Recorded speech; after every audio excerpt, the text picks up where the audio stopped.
personal របស់ខ្ញុំទេគឺ Alice podcast សម្រាប់ថាជា1ម៉ោង វីដេអូនេះថត in slow motion ខ្ញុំ accidentally click ជាជាងcontent YouTube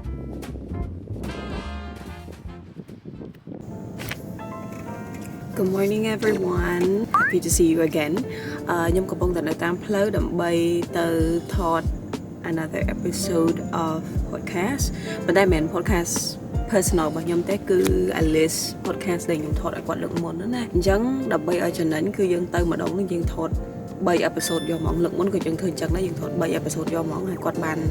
យកទៅបង្ហោះហើយកាត់ខ្លីៗច្រាមអីគឺបង្ហោះហើយអស់ហើយអញ្ចឹងឥឡូវគាត់អស់ content គាត់ត្រូវការធ្វើភាពបន្តទៀតជាងលើកហ្នឹងគឺយើងបន្តការថត3 episode តទៀតអញ្ចឹងខ្ញុំមានខោអាវធៀបនៅពីខាងក្រោយយកអាវមកពីព្រោះអត់ដូរខោទេខ្ញុំស្លៀកខោហ្នឹងដដែលគាត់ណាដូរតែអាវអញ្ចឹងណាដើម្បីវារៀងខុសប្លែកគ្នាបន្តិចទៅព្រោះវា episode ផ្សេងៗគ្នាដែរ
យកវីដេអូមកមើលឡើងវិញមិនដឹងថាវីដេអូនេះថត in slow motion ខ្ញុំ accidentally click function slow motion អញ្ចឹងទៅខ្ញុំអត់មាន audio នៅក្នុងនោះទេ so ខ្ញុំធ្វើ voice over ពីលើហ្នឹងហើយបន្ទាប់ពីបញ្ចប់3 episode នៃ podcast នេះទៅថ្ងៃនេះអត់សូវជារលូនដូចលើកមុនទេរៀងរអាក់រអួលបន្តិចដោយសារតែខ្ញុំគិតថាបញ្ហាមកពីរឿង script ច្រើនជាងព្រោះអីវិស័យសុខាភិបាលជារួមតែម្ដងជាពិសេសរឿងសម្រស់រឿងអីហ្នឹងគឺវាអត់មែនជាអ្វីដែលខ្ញុំបកកាយទេខ្ញុំអត់សូវដឹងរឿងនឹងច្រើនដោយសារតែសំណួរគឺត្រូវបានរៀបចំជា script អញ្ចឹងទៅវាអត់បានចេញពីក្នុងខ្លួនខ្ញុំជាការឆ្ងល់របស់ខ្ញុំដូច្នេះហើយសំណួរគឺពិបាកនិយាយទៅសួរមកសំណួរគឺត្រូវ repeat ពី3ដងទាំងអស់ដែរសួរបានអញ្ចឹងទៅយូរមែនតើលើសពីការរំពឹងទុករបស់ខ្ញុំទៀតហើយចេញពីហ្នឹងទៅគឺខ្ញុំមានទៅប្រើប្រាស់សេវាកម្មរបស់ហាងមួយដែលគេឲ្យខ្ញុំទៅទទួលសេវាកម្មឲ្យថត promote ឲ្យគេធ្វើជា video short មួយដែរខ្ញុំក៏លើកមកគេដែរព្រោះដោយសារតែស្មានអត់ត្រូវលើកមុនយើងថតខ្លីដល់ពេលលើកនេះយើងថតវែងអញ្ចឹងទៅលើកម៉ោងឡើង1ម៉ោងជាងហ្នឹងហើយមិនទៅតត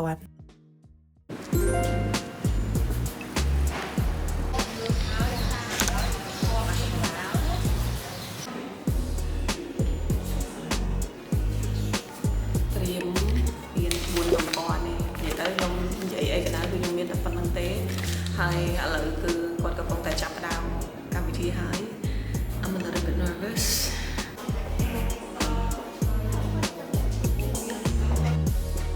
អ សំពេចការជជែកជាមួយនារីខ្លាំងជាច្រើនអ្នករួមទាំងអ្នកបងមានវត្តមាននេះ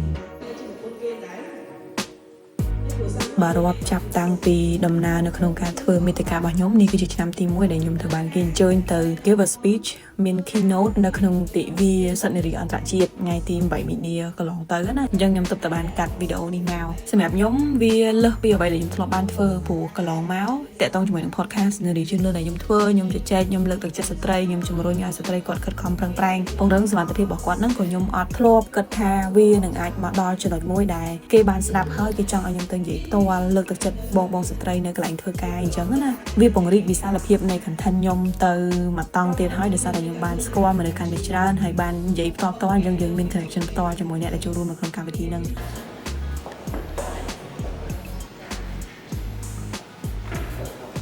បញ្ហាពិបាកក្នុងជីវិតពិសេសគឺស្ត្រីต้องអស់ពីចិត្តលោកកិច្ចការអូន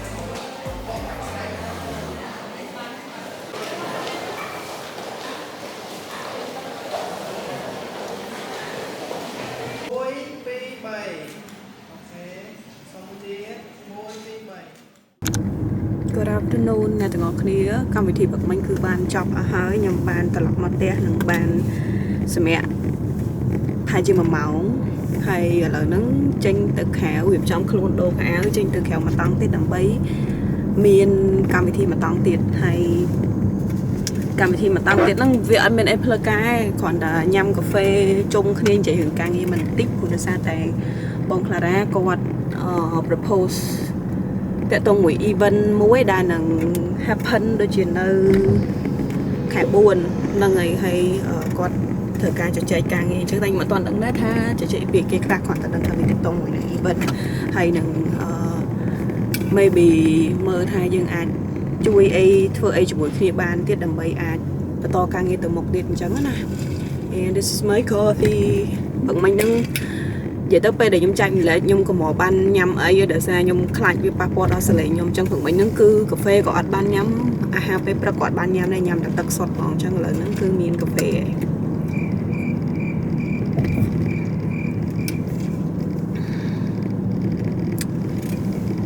សុខសប្បាយអត់អ្នកទាំងអស់គ្នាខាងជុំគ្នាយូរហ្នឹងខ្ញុំអត់ដឹងថាទង្ងំតែខ្ញុំចេញវីដេអូហ្នឹងទៅមួយទៀតនឹងចំណាយពេលប្រហែលអាទិត្យទៀតប្រហែលសប្តាហ៍ទៀតដើម្បីជួបអ្នកទាំងអស់គ្នាប៉ុន្តែjust so you know ថ្ងៃដែលខ្ញុំកំពុងថតនេះកម្មវិធីដែលខ្ញុំចូលរួមនេះគឺកំឡុងពេលថ្ងៃ8មីនាតែថ្ងៃ7លេដោយសារ event គេធ្វើមុនមួយថ្ងៃអញ្ចឹងណាគេយកថ្ងៃអាទិត្យដើម្បីសម្រាប់វិញព្រោះដោយសារ8មីនាវាចំថ្ងៃអាទិត្យអញ្ចឹងគេធ្វើកម្មវិធីនៅថ្ងៃសៅរ៍ហើយថ្ងៃអាទិត្យសម្រាប់អញ្ចឹងឥឡូវហ្នឹងគឺថ្ងៃសៅរ៍ទី7មីនាខ្ញុំសង្ឃឹមថាខ្ញុំនឹងឆ្លៀតពេលឆាប់កាត់វីដេអូឲ្យអ្នកទាំងអស់គ្នាមើលបានលឿនព្រោះខ្ញុំក៏ចង់ចេញ content លឿនរាល់ថ្ងៃដែរតែខ្ជិលទៀតហើយនឹងខ្ជិលវាអស់អ្នកទាំងអស់គ្នាខ្ញុំមាន content ច្រើនដែលខ្ញុំត្រូវធ្វើខ្ញុំដល់ពេលអញ្ចឹងទៅខ្ញុំ choose អា content ខ្លីៗកាត់តាមទូរស័ព្ទខ្លីៗហ្នឹងជាជាងអា content YouTube ព្រោះដោយសារតែ YouTube វា content វែងyes អ្នកទាំងអស់គ្នាអញ្ចឹងចាំមើលទៅដល់នោះខ្ញុំ highlight ឲ្យអ្នកទាំងអស់គ្នាមើលតិចទៀតពីមិន detail ទៅលើការជជែកគ្នាពីអីទេគ្រាន់តែ just ឲ្យអ្នកទាំងអស់គ្នាឃើញទស្សនវិជ្ជាទូទៅតិចតួចនៃការជួបជុំគ្នាស្រីៗនៅថ្ងៃ8មីនាអញ្ចឹងណា Okay I look so girlish today មកការជួបហ្មងណា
ពិ